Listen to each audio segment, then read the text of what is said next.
Good afternoon, everyone. This is Elaine Grohman on Earth Wisdom Circles. And today I have the absolute pleasure to have Dr. Robin Smith as the guest on my show. Dr. Smith has such an illustrious career. I'm just so honored and touched to be able to have the opportunity to speak with her and to bring her wisdom and heart, most importantly, to the airways and around the world. She is a business leader. She's a physician, entrepreneur, philanthropist, and she is an expert in the field of regenerative medicine and predictive analytics. She is the founder and president and chairman of the board of the Cura Foundation and STEM for Life, and is active globally in many nonprofit organizations. She serves on the board of the Stanford Health and has as an overseer for the New York University Langone Medical Center in New York City. And she is a co-author of Cells Are the New Cure, which is such a, I just so looking forward to talking to you about that. She has received her medical degree from Yale School of Medicine and her MBA from the Wharton School of Business. And she received her honorary doctorate of science from the Thomas Jefferson Medical School. So Dr. Smith, I don't know how you squeeze everything you do into 24 hours. Good gracious. Yeah. Thank you and welcome to the show. Thank you for having me. Excited to be here today. I'm really delighted. So I had the pleasure of learning about you from being invited to participate or to attend the Explore the Mind, Body, and Soul conference that you were pivotal in creating with the Vatican. So we'll talk about that. And thanks to our mutual friend, Stephen Shaya, for making that introduction and inviting me to that. Very, very pleased and important. So tell us about you. Tell us about the work that you do, Dr. Smith, with the stem cell and healing, and how that is the new really face of medicine of how we're going to change the way healthcare moves going forward. Well, I think we've learned over the years how important our immune system is. And now we're learning how to take those cells of our immune system to not just fight illnesses when they occur, but actually sort of soup them up, if you will, to have an impact on cancers and infectious disease, and really to repair tissue, restore function, and use these cells really as therapies so that we can move towards cures as opposed to just treating symptoms. Well, that is so amazing, because I had a couple of years ago the opportunity to meet some people that were doing some things in regenerative medicine. And what is so brilliant about it is it's following what nature already does. That's right. Nature knows how to use our own physiology, our own biology, because we have the problem and we have the cure within our bodies. That's right. And as we get older, those cells are a little less effective. And so how do you take those cells and soup them up so that they can have an impact? So for those who are not familiar with this term, what the stem cells do, can you just give a little bit broader understanding for those, because literally people around the world are listening to this conversation? What is the role of our cells in relation to rebuilding our physiology? Could you explain that, please? Sure. So I'll give you a little stem cell 101, if you will. Please. So when the sperm and the egg come together, when we're fertilized, that then divides again, and divides again. And around day number 4, you have this phase called the blastocyst. And that's where you can make lots of little robins, if you will. So that's the time at which you can make the person. And as those cells continue to divide and divide, they become more specialized. And that's how we get our hair and our eyes and different organs in our body. And so these cells have less plasticity. So you can't make lots of little people, but they make different organs, different parts of your body that allow you to be who you are today. And so these early cells, these stem cells that are very, very early, those obviously are the ones that become the person. But as these stem cells continue to grow, if you will, and divide and make more and more and more, they become more specialized. So it's really this balance between being early enough to regenerate and repair, but yet be specialized enough so that they become the tissue that you want them to be and not sort of random tissues in the wrong places. Well, what I think we forget is in medicine, we've become so specialized into compartmentalizing the body. The body is intelligent. There's such an innate intelligence that we have often overlooked. And when we follow that intelligence, then the answers are there. That's right. And the cells are smart. So they hone to areas of injury. So they know where to go. We signal for these cells to come to where they need to repair different tissues. So our cells are very smart. And, as you're dividing, your cells continue to mature, you make mistakes, you have errors, and those get recognized by the body and discarded. And those errors can be repaired as well. And obviously, sometimes, which cancers and otherwise, and insults from the injury, it goes too far and you can't repair yourself. But that's really how we're developed to be able to sustain injury and errors in replication and be okay. Well, thank you for sharing that, because what's so important as a leader in healthcare and as a female leader in healthcare, you're such a trailblazer and really kind of holding the torch, if you will, to help us all understand that to heal is natural. And if we help the body heal, then there's a whole other ease about it. Now, certainly there's trauma and there's illness, but if we can ease into it, I would imagine that the body then is so much more resilient in that way. That's right. I think keeping your immune system as strong as it can be allows you to fight, illness. And we're learning in time, the mind body, the whole connection can have an impact on your immune system to keep it healthy and keep it strong. And it's what you eat, and it's the environment and stress levels. Inflammation now is being seen as a very big sort of culprit, if you will, in causing cancer, heart disease, and really lowering the immune system. So we're learning more now about our environment and how we can impact to make ourselves healthier. So as a leader in healthcare, Dr. Smith, I'm sure that you have, especially as a female leader, because we understand business is business and a lot of it is male dominated. So I thank you for your courage and your determination and your heart to help people understand, to see this more holistically. First, as a woman, I want to thank you for that. But also, how have you found that other physicians are beginning to embrace this new concept, or old concept really, of how the body works? Are they embracing it along with you, or how is that happening for you? Yeah, it's interesting. When I think back earlier, and certainly from medical school, this wasn't really part of our teaching. We really weren't taught about how food can be a medicine, how your environment can have an impact. And so we're starting to learn more and more how these things really do affect health and wellness. And we're starting to see other physicians embrace it. And now it really is wellness, and prevention is really part of medicine today. And we're seeing medical schools look more toward teaching this, in the academic setting. But I would say more and more, we're seeing health and wellness be more of a totality of an intervention, as opposed to just you get sick and then we have to, bring a therapy to the patient. Yes. So I do think that medicine is moving in this direction, and people are embracing this a lot more. So truly that it becomes health care of your health, rather than just mitigation of challenges.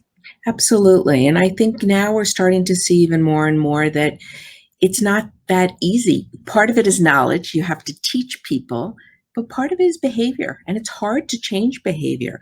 I used to say, I was once speaking at a conference, and we had all these incredible individuals talking about how to prevent cancer. And I always said, that's really important to know what to do, but we also have to work on people's behavior.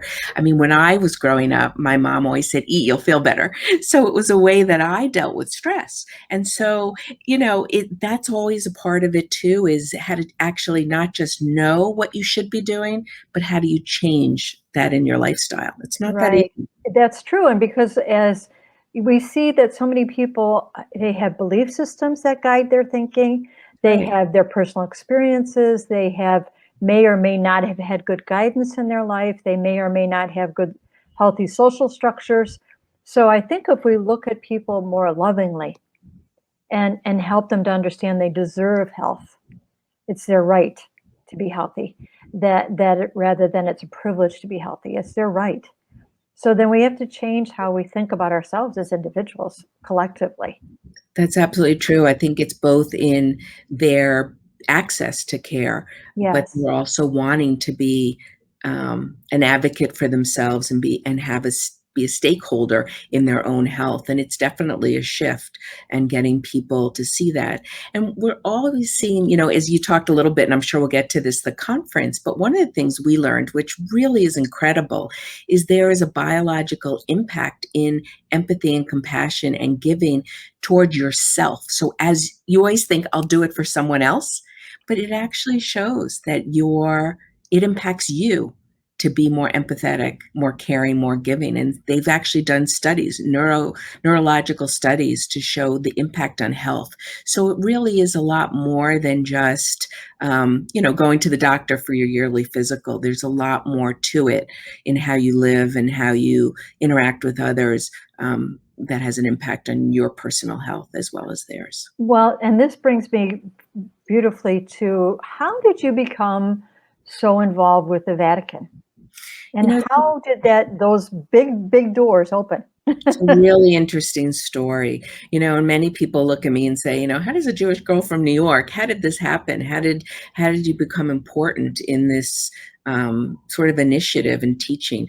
And I think, for me, I've really learned, and I think, as you pointed out earlier, I was very early as a female in areas like, urology, as a physician, in the stem cell research, and sort of how do you bring new transformative technologies? How do you bring change into play? And how do you work with people to educate? And so for me, being so excited about where I saw healthcare going as it relates to stem cell therapy and sort of the biology of this, I realized that we had to educate people, and because there was so much confusion and teaching was needed on what this was all about. And, there was a lot of controversy between embryonic stem cells, adult stem cells, and what did this all mean, that if I could go to someone like the Catholic Church and align in a way to say, you may look at this perspective differently. We all want to do good. We all want to improve human health. And here's a way that you can be supportive about a technology that is consistent with the beliefs, and let's work together to educate people that they should be excited about this technology and the impact that it can have. And so that was the reason to go there. And Cardinal Ravasi, who was very prolific and very smart cardinal on the Pontifical Council for Culture, he said, look, the 10 Commandments are important, all the things you shouldn't do, but let's work together and help people learn and understand things that they can do, that they should do, that can have an impact on themselves and on others.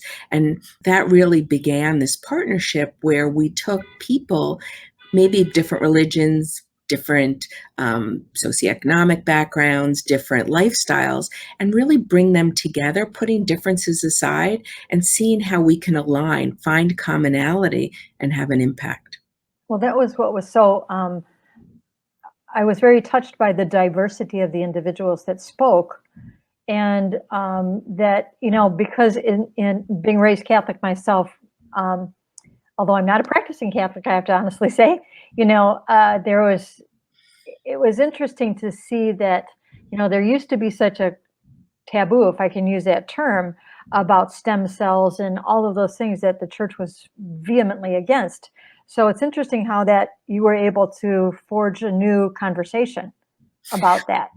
Well, part of it's education, right? Maybe not understanding that all stem cells are not alike, that there are differences where you get them makes a difference. And actually, we've seen the science advance in the non-embryonic stem cells more. We've seen a lot more advances in different areas. So I think part of it is education and taking the time and effort and making the explanations from people that they can relate to, that they can understand.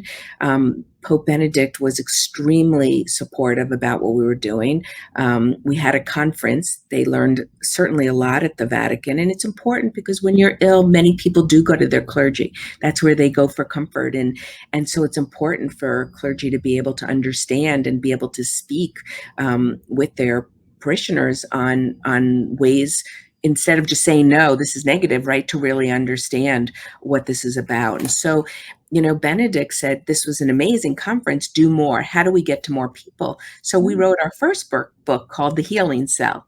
And he wrote the foreword so that people really understood that you don't have to choose between science and faith, that there is an opportunity here to do good, to have an impact, to embrace science, and do it in a way that's consistent with the Catholic Church's teachings. Well, and it's interesting because science is really the study of life. So life preceded everything. So they're not opposites at all. That's right. And I think if you believe, if you're very religious, then you can say, well, God gave us these tools to be able to provide these medicines to enhance the cells of the body to treat a person. And if you're less religious, you can focus on the science and do it in a way that you're not being inconsistent with other people's beliefs. So Yeah. I think you're absolutely right. It's a new beginning, if you will, in healthcare. And the more that we can make people well and be able to maintain their abilities to be functional and be active and part of the community, it's critical for our future. So people just don't want to live longer. They want to live healthier and better. Yes, And we yes. know how to do that. Yes. About 20 some years ago, I had the great opportunity to work with 2 medical schools here in Michigan when the NIH first gave out the grants to bring integrative medicine more out into the world. So I had the opportunity to work with medical students, the faculty, as an energy healer, because that's what I do. Interesting. So I'd love to have deeper conversations with you about that. But we don't, we have to remember we have been given this life. We don't own this life. Mm-hmm. So we have to learn how to work with this gift. And in the Hippocratic Oath, one of the first phrases is first do no harm. That's so right. Just that phrase alone is, how do you be peaceful? How do you let the river of life flow through you so that you're not fighting everything, which is so important. And the reality is you and I were all in this life together for a reason. That's right. And I think being positive and supportive and caring toward others and the environment is important for the next generation. Absolutely. And you use the term medicines, our food is our medicine. It was the farm was the first pharmacy, It's and very interesting. Yeah, we've kind of divided it in our mind, and we need to bring it back together and understand the language that we use so that we're working together in so many environments. That's right. And we're starting to see how things in the environment, not just food, but even things like even cannabis, right? And psychedelics that come from mushrooms. People actually are really doing clinical trials and seeing how those can have an impact on people's well-being and even health issues, especially around depression, anxiety, PTSD, et cetera. So we're starting to really see this part of future medicine. Yes. So can you please tell us, Dr. Smith, about the Cura Foundation? What is that? How did that come about? So when it started, it was really about stem cells. And it was, how do we get people to understand what stem cells were, how they could have an impact on regenerative medicine. And we brought people together, stakeholders in health. It could be patients, patient advocates, religious leaders, politicians, business leaders, philanthropists. And we really sat and said, there are issues in healthcare, and how do we fix them? And can cell therapy be a solution? And it started off, with this dialogue that then grew and grew and grew. And so we really have created a foundation where we create networks around the world of people, stakeholders, influencers that really can look at a problem, determine a solution, work together, and have an impact to improve human health globally. And that's really what started off as just stem cells has grown dramatically, because as you said earlier in the program, there's many things that can influence health and well-being. And some of it is medicine and therapeutics, and others are things within the environment. If you look at centurions, people who live over 100, they may be different religions, but the one thing they all have in common is belief, spirituality. They believe in something. And so we need to start looking at other parts of our bodies and our well-being and determine how to make ourselves, our family, our communities, and then globally, how to make it better, safer for people around the world. Yes, and as they call the blue zones for those individuals that live in excess of 100 years.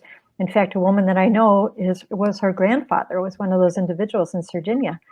And the thing that was so beautiful when they spoke to him was his deep connection to the earth, the water, being with the earth, being very, very mindful of what he ate and respectful of what he ate and appreciative of what he ate. So there wasn't this absence of mind of what we consume. It was very, very conscious of what we consume. And that makes a huge difference, because then you're willing to have it be available to everyone in a different way. Absolutely. And, for the listeners who didn't have a chance and don't know exactly what you're talking about when you say blue zones, if you look at our conference, which is at the Vatican Conference 2021, and you look at Saturday in the morning, just in that 9 to 10 o'clock, the last 9 minutes there was Dan Buettner, who did the National Geographics on the blue zones, talking about the blue zones and all those 5 things that have such an impact on longevity, health, and well-being. I've watched it so many times, I can't begin to tell you how it's such a quick 9 minutes. You're sorry it's over, but it's so impressive to see how all of these things interconnect to health and well-being. And it's also about community, isn't it? It And is. I think that that's what you're doing so beautifully as a woman and as a woman leader and as a physician and as a businesswoman. You can wear many hats simultaneously with ease and really be able to speak passionately and intelligently about how all these things are never opposed to one another. The business is not opposed to religion. Religion is not opposed to life. But what we have to understand is, how do we help people feel their own worth? How do we help people begin to understand that community and relationships are ultimately what we need to build, so that we don't have people that are separated for socioeconomic reasons or for religious differences. We're all here on this beautiful earth together for a reason. And purpose on top of it, right? People need to feel purpose as they age. They need to feel part of a community, and there's a purpose to what they're doing and their being, and that loneliness is terrible. One of the speakers was saying how loneliness is equivalent to smoking 15 cigarettes a day. It's true. Right. It's So true. we need that community. We need that caring for one another and giving people purpose to, for themselves. And so that's a very important piece. And in those communities, we see many generations, they rely on each other so that as people age, they have purpose in their families and in their communities. And so that's a critical piece to what we're seeing is how do people not be lonely? How do they interact? How do they have purpose to wake up in the morning and feel that they're really a part of something?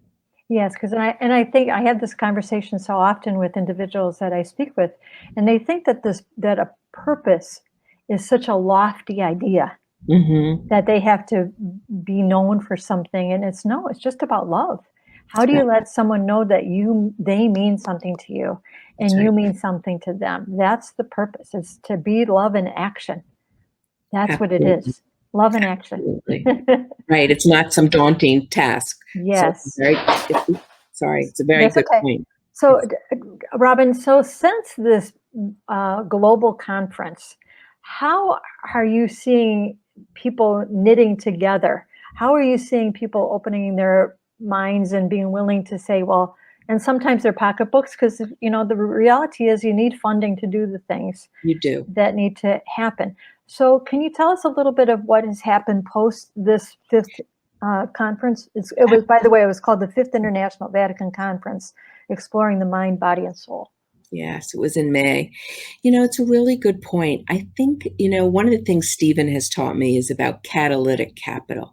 How do you do something and make it more impactful? How do you get people to join, to whether it's resources, whether it's, as you said, financial?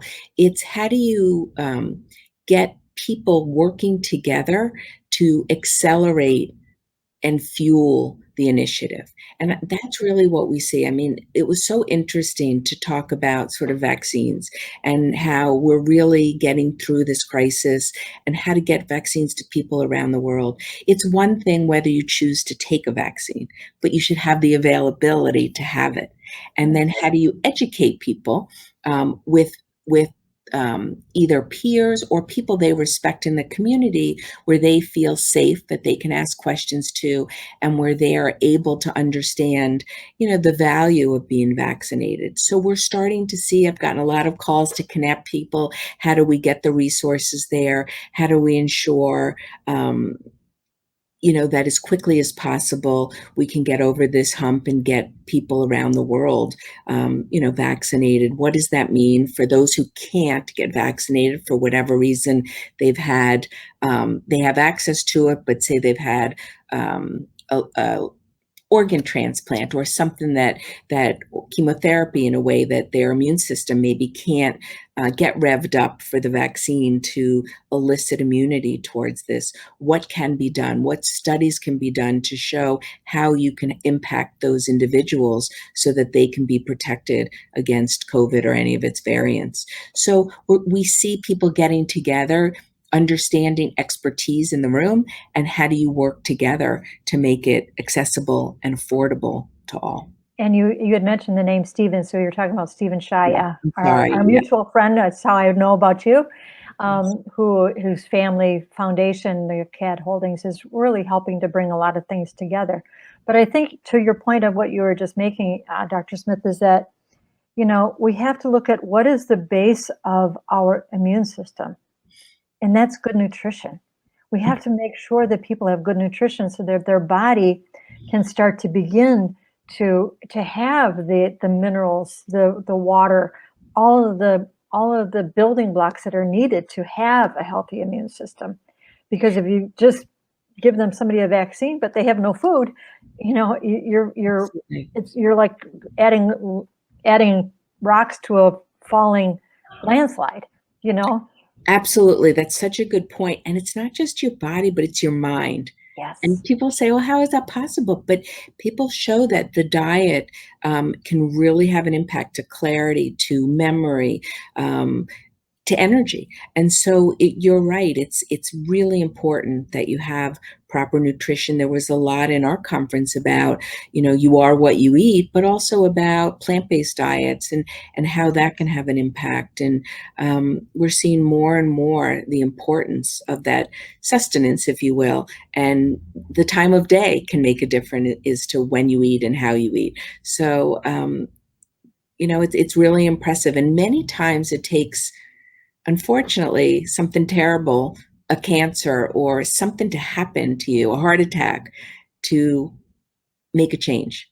And I think what we're really hoping is from a world's perspective, we'll be able to make the changes as a preventative measure as opposed to a wake-up call, if you will. Yes, and I think that if we change the way we educate people, as you use the term education, from birth, to care for the earth, we are composed of all the minerals in the earth. Our very life began in water.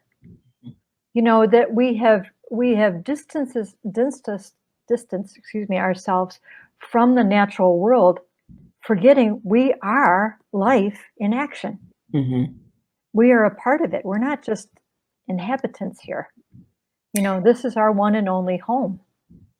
So it's really bringing all of it together instead of in silos, which has been so challenging to have one person have a conversation with someone else. We need to take the silos down. That's so true. And I think also as medicine has become so much more specific, people have gotten siloed, right? I mean, we've seen in medicine, you go to your cardiac conference or you go to your infectious disease if you're an infectious disease specialist, and people aren't learning as much from each other.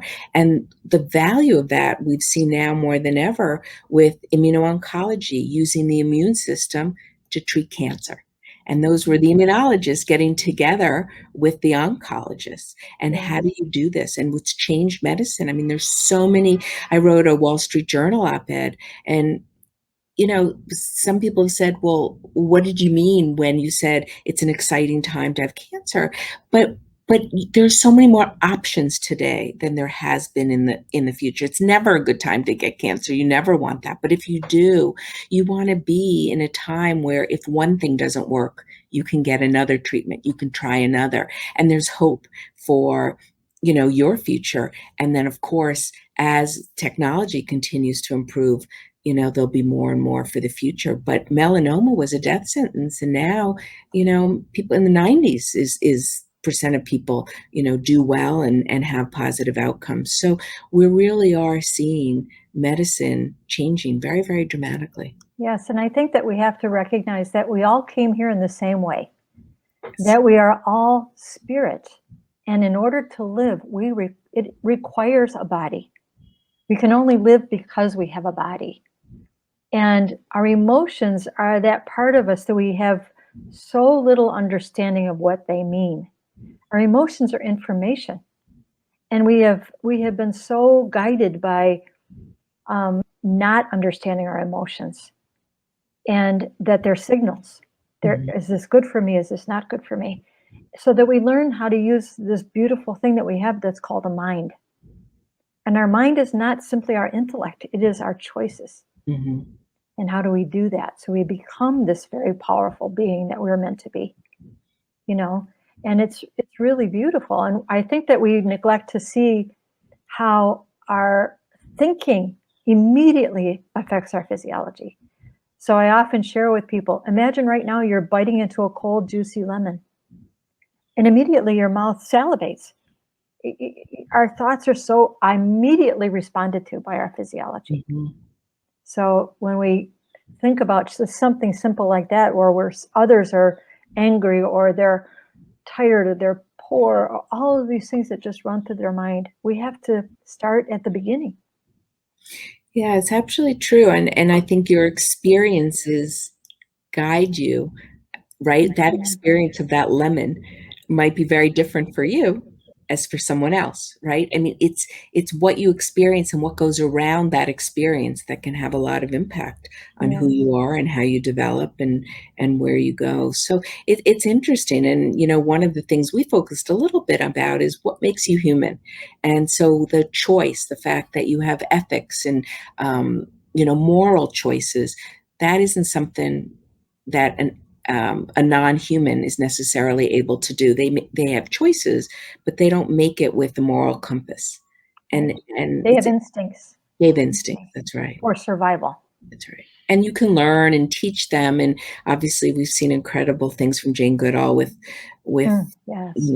sort of in her whole career and her life. But there is a difference, and we have to embrace that difference and really think about it and think about what that does for ourselves, for our community, and it's a responsibility. So again, my guest is Dr. Robin Smith. And Dr. Smith, what do you see yourself? How do you see yourself embracing, especially women leaders? Because I know that you're known as a woman leader, and thank you for that. How are you able to change the conversation because you are a woman? I think it's really interesting. People's differences are important, and you have different perspectives that you can bring together that can really make a difference. We're seeing that now on public boards, the requirements to have women, to have diversity. And I think for me in my whole career, it's always about you never say no, right? There's always a way, there's always an opportunity. You shouldn't be afraid. Your differences are what empower you, and why it's important for you to be part of that conversation. And you can do many things. You can do, balance family and work and make a difference. And, always be positive and look for others who can help you and work with you. I think if I always say my greatest success is my ability to know what I know and what I don't know and not be afraid to ask. And it's about bringing people together, who together can make a better impact, and the result is better than it would be if you do it on your own. And just never forgetting it's not a weakness. It's not, togetherness is important. So what do you do with your everyday world? Obviously, you're in New York. You can hear the sirens and I everything in know, the I'm back. sorry. That's okay. That's all right. It's reality. It is, So and it it's is reality. So yeah. where is your office? Where do you work? I am right in the middle in Manhattan, and that's what you're hearing now. And we've had a lot of uptick in crime, and it's been a challenging time for people getting through COVID and sort of the economic impact that it's had. It's really been challenging here. Yeah, and the isolation, obviously, as well. It is, yeah. The isolation's been terrible, and unfortunately, it's left a lot of people on the streets. And mental health and drug use is up, I think, everywhere. And we're seeing a lot of sort of urgent need to look at people's mental health and try and have an impact. So, Dr. Smith, is going back to regenerative medicine and stem cells, is there any part of our body that does not benefit if there was something that was employing stem cells to try to make a correction or to boost the body in some way? Yeah, the way I always look at it is there's stem cells that signal for repair, and then there's stem cells that can actually get engrafted to replace organs. So, and we've done this for many years, which is a bone marrow transplant, where people lose their bone marrow when they have chemotherapy, and then they need a new sort of immune system, and how through stem cells they can build that from a donor. But I think it's important that not all stem cells are alike, and where you get those stem cells, how they're delivered is important. And that's really where the clinical trials and the time is being invested, is to how to do this best to have an impact on your body. So people are saying, well, it's been going on for so long. Why isn't this mainstream medicine yet?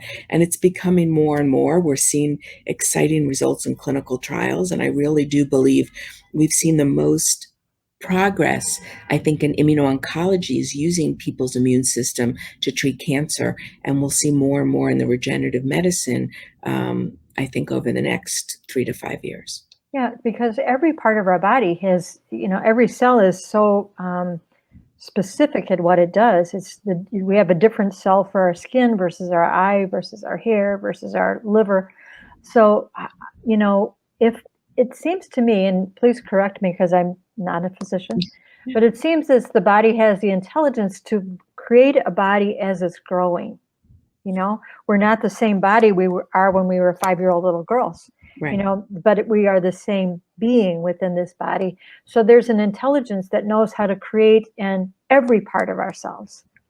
So there must be some way to tap into that great wisdom within the body, that if any one part of the body can be replicated or grow, it would seem that the whole of it can in some way, if we find that right key to unlock that information. Right. And then how do you take those and put them where they're needed? How do they get from one area to another area?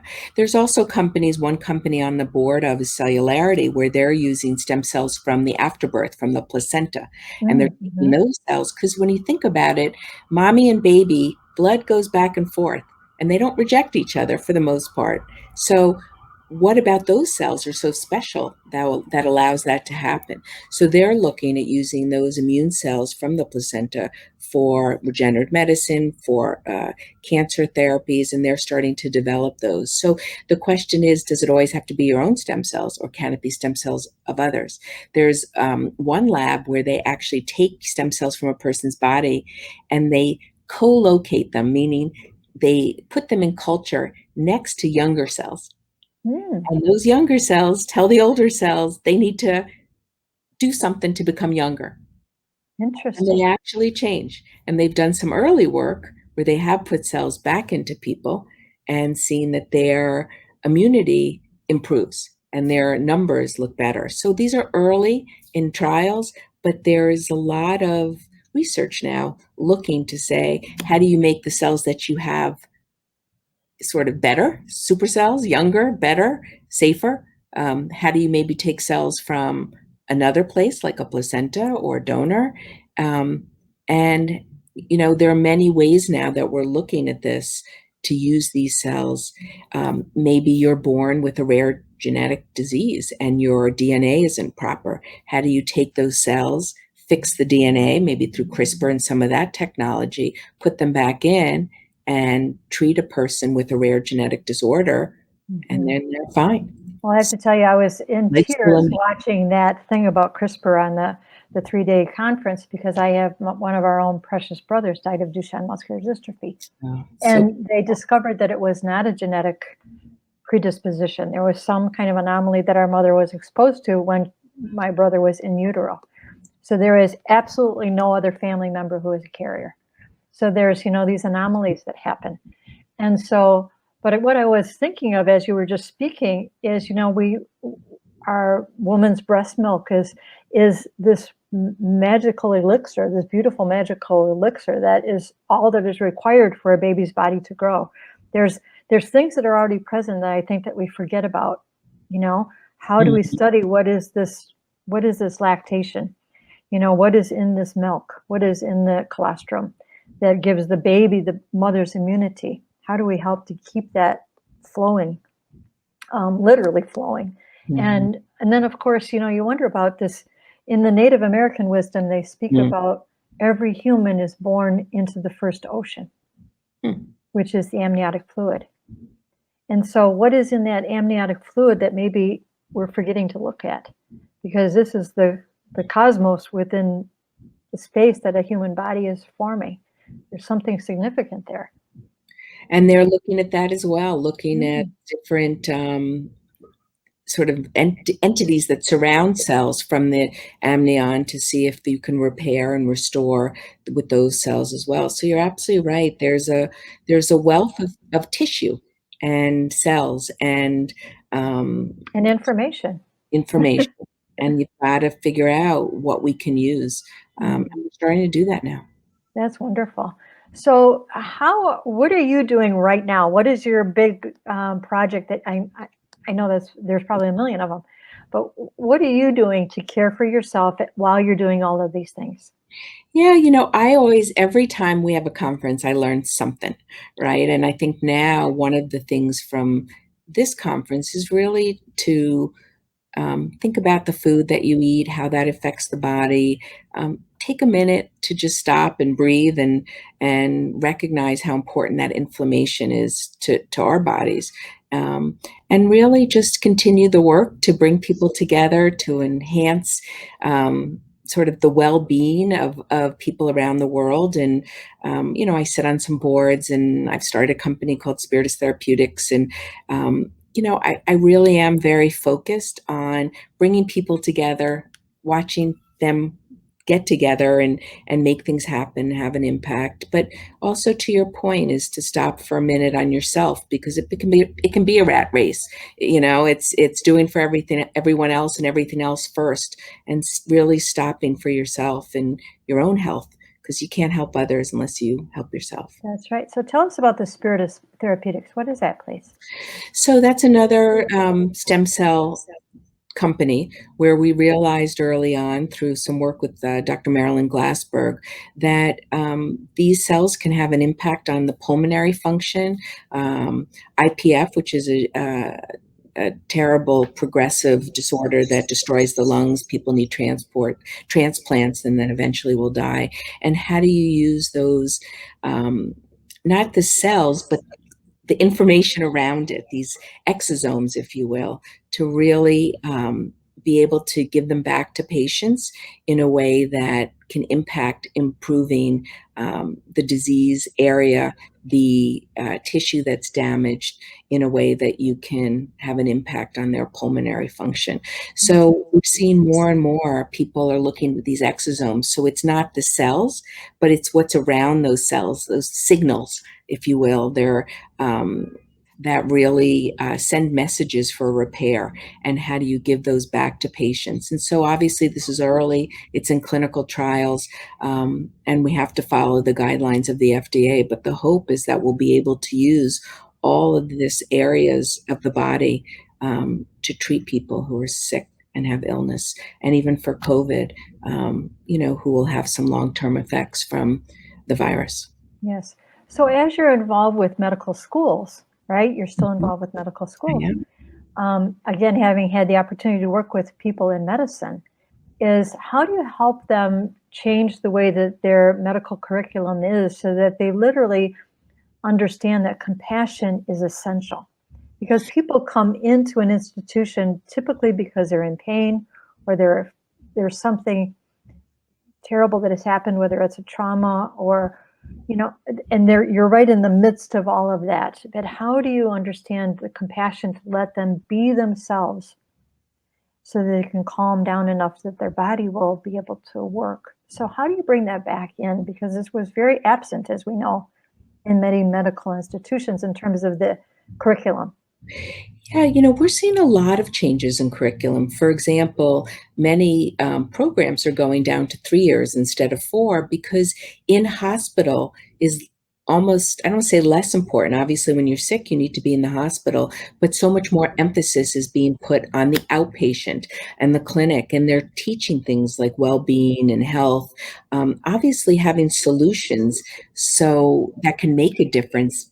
You don't want people to get addicted to opioids. So what else is out there that they can do to affect pain and lower the pain that they have? Other tricks, other ways, as you said, for their immune system to get revved up to have an impact. But we're seeing that now. We're seeing that in curriculum. We're seeing people being taught to be more compassionate. I think part of it is to recognize disparities of your classmates and your patients, and remember the Hippocratic Oath, which you said so eloquently, to do no harm, that everyone is created equal and you shouldn't be judgmental. Everyone has the right for healthcare. And so we're starting to see much more of that in medical school training, and I believe that will continue. And I think also, thank you for that. And I think that we also have to look at those other individuals like nurses who are they are the face of medicine often. They're the ones. And as you said, you're trying to keep people out of the hospital. So that means that they're in their home. And those nurses that are home care nurses, how do we support? How do we care for the caregivers? Yeah, that's a great point. And caregivers aren't just necessarily the professionals, but even family. It Yes. really has an impact. And Oh, so yes. I do think that telemedicine is really, really empowering. It's the ability, and remote monitoring, it's the ability to bring information to um, a more skilled individual like a physician or a specialist and get feedback so that you don't necessarily have to disrupt the day, bring a patient into the hospital, back and forth, back and forth. There's information exchange is really powerful, and it allows people that it can they can have an impact earlier in the process, but it doesn't necessarily impact their life so greatly and so disruptive to get answers to questions. So I think we'll see more and more AI, telemedicine, remote monitoring as tools to allow caregivers to not be as afraid to be able to impact the health of someone else and really do a better job of caregiving, using, as tools of knowledge to do that. And I have been a caregiver to different family members myself, and I understand that it is emotionally, physically, mentally, spiritually exhausting. And there is no support necessarily for them, because they might have to stop their job or they might have to. So I think that we have to broaden our whole understanding of healthcare, not just being so money driven. And how do we make it so we actually learn how to be healthy Mhm. and care for everything?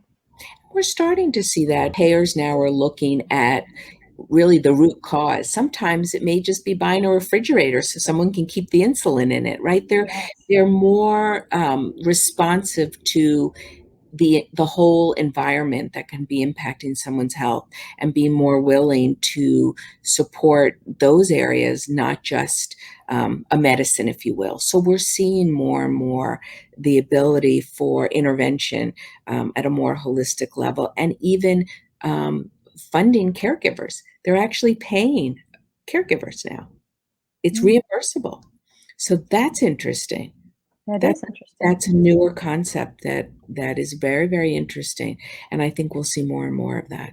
Well, and I think that that might, and I may be speaking incorrectly, but I don't think so, is it's probably more women driven, as because yourself as a women entrepreneur, as a woman physician, you see from a different vantage point as a woman, as someone who maybe have had children, and you see from the very beginning what is required, Mhm. not just from the outside, how to mitigate a problem or how to step in when the problem already exists, but what are the needs or the comforts of food and comfort and shelter and safety and all of these things in order for someone to actually be well or to heal or to die well, Mhm.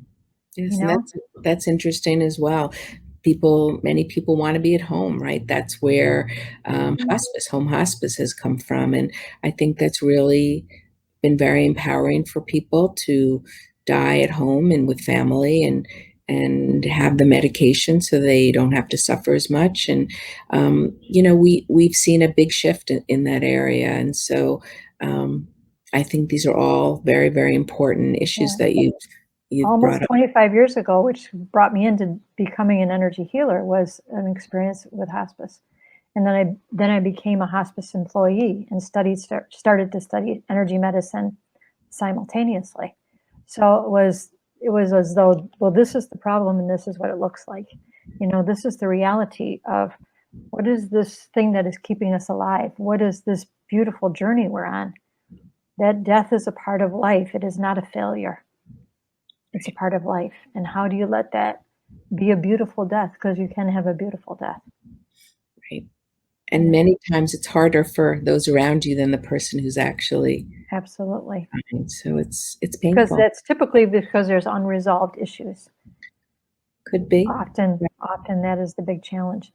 So what is the next big global event you're working on, Dr. Yes, Smith? so we'll see, right? Where I'm waiting for a trip to go to Rome to talk about some things Wonderful. that may be next. And obviously, I think $86 billion a year is the last thing I read, is spent on healthcare as it relates to the environment. So obviously, that's a very important piece, and we need to be looking at that as well. So, I'm just very excited about the future, and technology, and how that really is disruptive and can have an impact on human health globally, and how we can work together to make a difference so that the planet stays, um, you know, for our children in a way that it should. And there's a lot more attention now towards that, and we need to understand it and embrace it. And I'm really a believer that information's important, like yourself, things you're doing to help educate.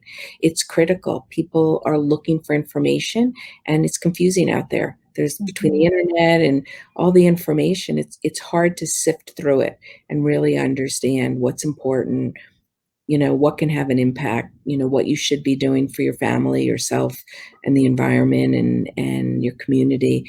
And we just need people to stop and listen and talk and dialogue, and want to be part of the solution. Absolutely.